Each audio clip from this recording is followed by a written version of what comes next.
The film starts in broad daylight when an intelligence critic from the American government named Greta meets a mysterious man claiming to have evidence of CIA corruption.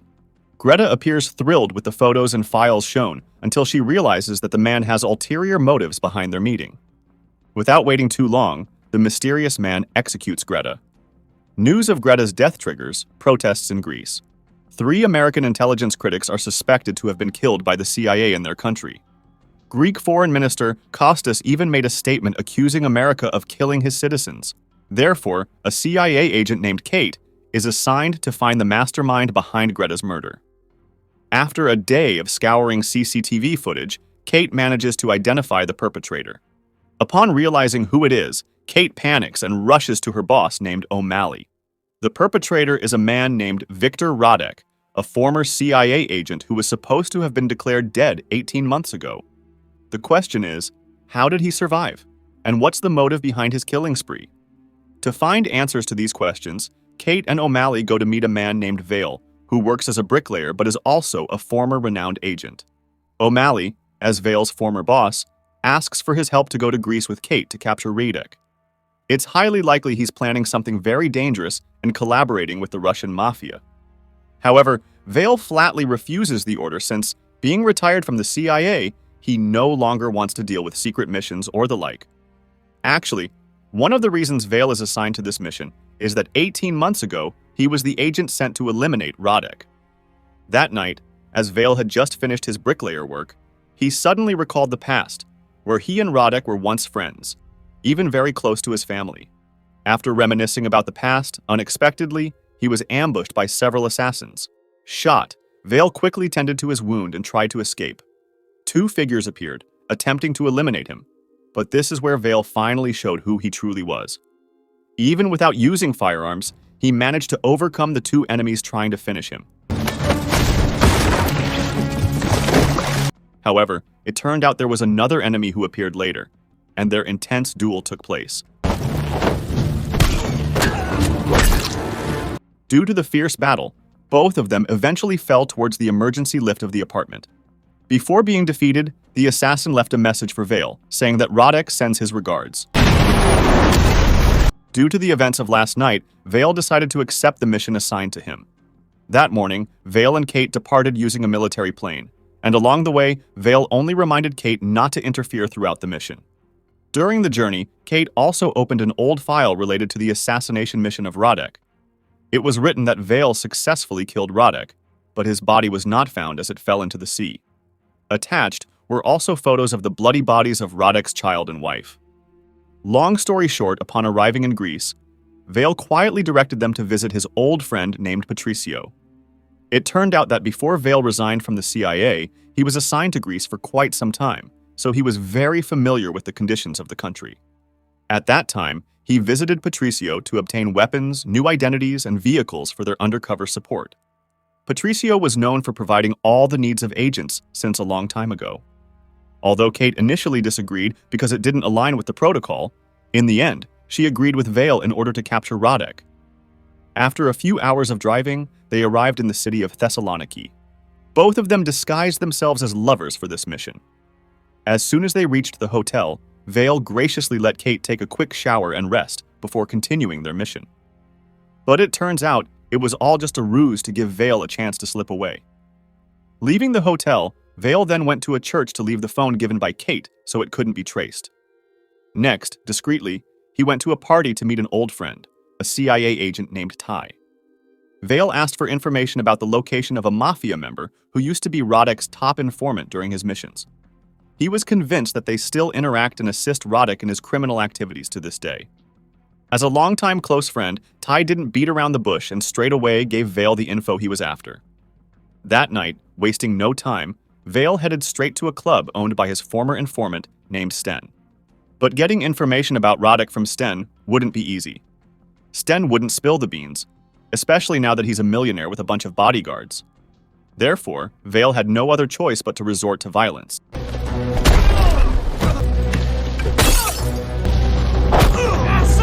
Bodyguards kept coming, but Vale, quite agile, managed to take them down one by one with his bare hands. However, their numbers seemed endless. That's why Vale decided to make a run for it. Luckily, Kate came to offer a ride just in time. Of course, she was a bit upset about being left at the hotel. Along the way, she demanded an explanation about why Rodek, once an agent, turned into a CIA target. Vale then explained that Rodek was initially assigned to act as an intermediary between the Russian and Greek mafia. However, his cover was blown, and his family became victims. Since then, Rodek has been recklessly targeting both the mafia and Russians in Greece. Eventually, Vale was sent to eliminate Rodek. At the same time, Ty received an email containing evidence of CIA conspiracies in various countries. If the CIA didn't want the video to spread to the media, Rodek demanded a ransom of 100 million USD in Bitcoin. Back to Vale and Kate, who successfully tracked down Sten's residence. When the house was empty, they managed to sneak in to find additional clues. Being a handy bricklayer, Vale noticed something strange about the fireplace in the house. And sure enough, when he dismantled it, they found the belongings of the critics killed by Rodek. There was also a newspaper featuring another critic who might be Rodek's next target. But suddenly, one of Sten's subordinates entered the house. Luckily, Vale and Kate managed to hide. Unfortunately, Kate sneezed suddenly, blowing their cover, and Vale had to attack. Although Kate had a chance to shoot the enemy, she hesitated due to nervousness, ending up getting injured in this action. Vale himself didn't expect his opponent to be quite tough, but in the end, he was still able to defeat them, brutally. Long story short, the next day, Vale and Kate managed to locate the next target of Radek. The critic was seen relaxing at a cafe. Vale asked for Patricio's help to join the mission and keep an eye on the critic. Meanwhile, he and Kate tried to find Rodek in the vicinity. However, shortly after, Vale received a call from Rodek. They had a conversation, and it was revealed that 18 months ago, Vale didn't actually kill his friend. More precisely, Vale faked his friend's death. However, he didn't anticipate that Rodek would resurface seeking revenge against the CIA. The main reason Rodek wanted to tarnish the CIA's name was that his cover was blown in the past, thanks to the actions of CIA higher-ups. While on the call, Vale also tried to roam around searching for Rodek, who shouldn't be far from the critic's location. Unfortunately, they were deceived, allowing Rodek to eliminate the critic and escape. Vale managed to knock Rodek off his motorcycle for a moment, but he still escaped.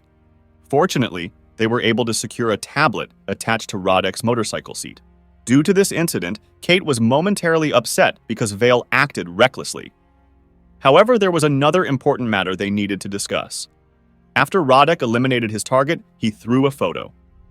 The man in the photo was one of the CIA's black targets, meaning Rodek could potentially leak all similar data to the media, causing a diplomatic disaster for America.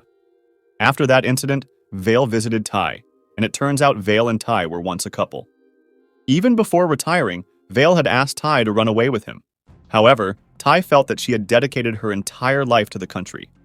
Vale didn't forget to tell Ty about Rodek's words earlier, where the CIA itself had leaked Rodek's cover to the mafia. And it turned out to be true, because Ty had known about that information even before becoming the head of the CIA station in Greece. The CIA justified it as an action they had to take because Rodek had previously rejected the assigned mission. Let's take a moment to go back to the past to explain the task that led to Rodek's betrayal by the CIA. At that time, Rodek's performance was excellent, and the CIA higher-ups promoted him, asking him to quit his undercover work. He was given a new task, where he had to assassinate a Greek politician. Until then, Rodek had only dealt with individuals who were clearly involved in crimes like the mafia and gangsters. Therefore, when asked to kill a politician, he refused. In order to make him continue his mission, the CIA had to expose his identity to the mafia, resulting in his wife and child becoming victims. Back to the present, when Vale returned to the hotel, he was startled by Kate pointing a gun at him. She had found out that Vale received a call from Rodek yesterday. Now, Kate suspected that Vale and Rodek had been working together all along, and she didn't rule out the possibility that Vale had never intended to complete the mission to kill Rodek. Vale just smiled when he was caught not having killed Rodek. However, he also explained the full reason why Rodek was innocent at that time. To cut the story short, that night they visited Patricio's warehouse to find out about the contents of the tablet they managed to take from Rodek yesterday. Strangely, Patricio hadn't answered his phone since earlier. Even his beloved dog was left outside the building. As they explored inside, they discovered that Patricio was lifeless. His body was even rigged with a bomb. But fortunately, Vale realized it from the beginning. Not stopping there, it turned out Patricio's body was just a decoy, because shortly after, Sten and dozens of his subordinates arrived at the location to hunt them down.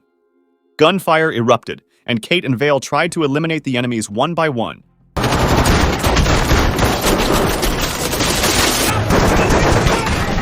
In the end, Vale managed to defeat most of the pursuers. However, Kate, who was initially hiding in a train carriage, was caught by the enemies. Vale was eventually forced to surrender as the enemies threatened to kill Kate. Before being taken as a hostage, Kate apologized for her carelessness. However, Vale reassured her that everything would be fine. And when the right moment came, Vale executed his plan.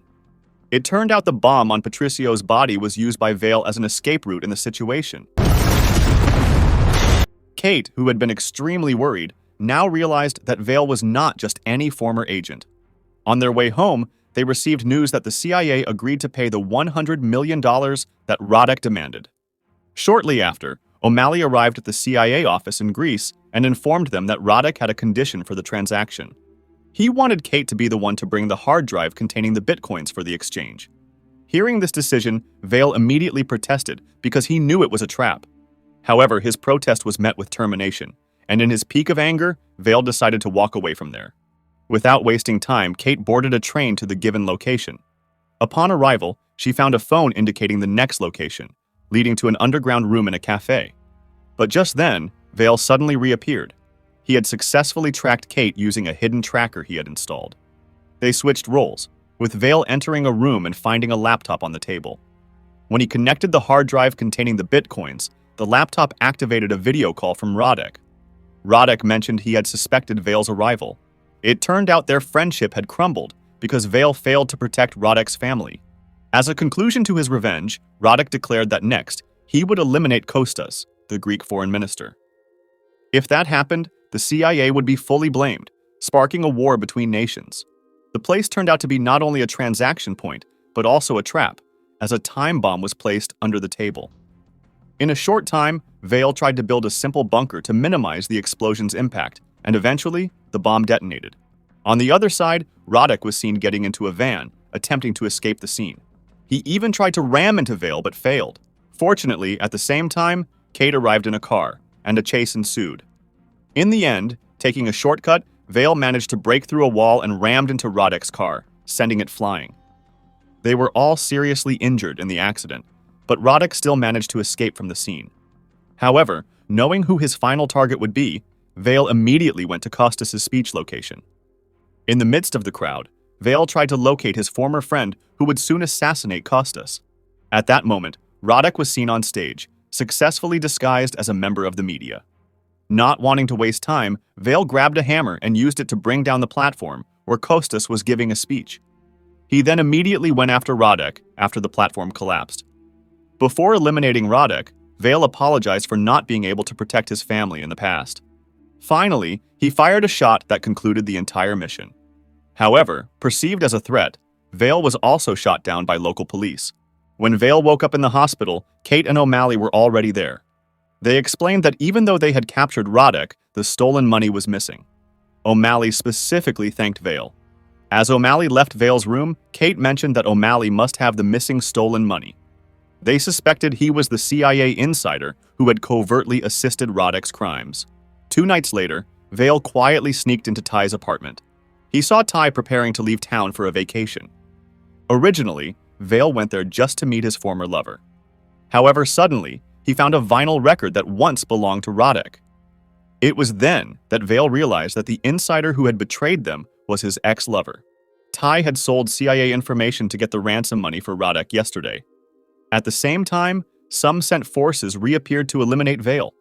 Before they could enter the apartment, Vale opened a package containing explosives he had long stored in Ty's apartment. He inserted the explosive material into the oven, causing an explosion that wiped out all the pursuers. Vale is also injured after falling, and even was nearly hit by Ty. Fortunately, Kate managed to catch up and provide bullseye assistance, and eliminated Ty. Sometime after that incident, Kate was summoned to her superior. Her performance the previous day was praised, and she was promoted.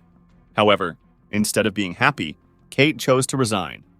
Due to the events of the previous day, she had learned a lot from Vale and realized that the institution she worked for often engaged in dirty deeds, similar to the Rodek case. While on the other hand, Vale is now happily back to his bricklayer job. And with that, the movie comes to an end. So what do you think of this movie? Did you enjoy the recap? Drop your thoughts in the comment section below. One like and subscribe is highly appreciated. Share this video to your friends and family too. And that's about it. Thanks for watching and see you next time.